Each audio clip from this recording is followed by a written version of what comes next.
Hola, ¿qué tal? Muy buenas, en este vídeo vamos a ver cómo permitir conexiones VPN a través del firewall de Windows.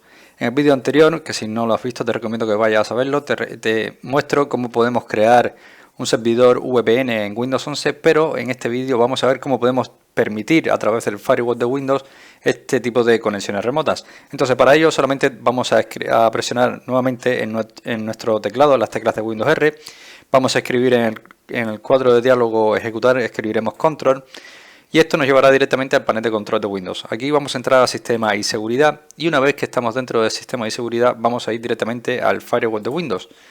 En el firewall de Windows vamos a entrar a donde pone permitir que una aplicación o una característica que pueda acceder a través del firewall de Windows. Y aquí vas a tener esta opción, ¿vale? Una vez que tenemos aquí esta opción, vamos a ir aquí a donde pone cambiar la configuración y esto nos permitirá editar estas reglas o estas aplicaciones que hay aquí creadas en el firewall de Windows.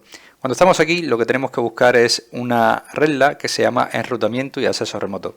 Esto normalmente lo encontramos por aquí, enrutamiento y acceso remoto, ¿vale? Tenemos que asegurarnos de que esta regla esté permitida tanto en las redes públicas como en las redes privadas. Y si no lo tenemos, tenemos que marcar el check y habilitarlas. Permitir estas aplicaciones y aceptar, ¿vale? Esto lo que va a hacer es permitir las conexiones entrantes a través del firewall de Windows para que puedas usar correctamente tu VPN. Así que nada, espero que este vídeo te haya gustado, te haya ayudado y si es así, como siempre te digo, te invito a que me dejes tu like, suscríbete a nuestro canal y por supuesto nos vemos en un siguiente vídeo.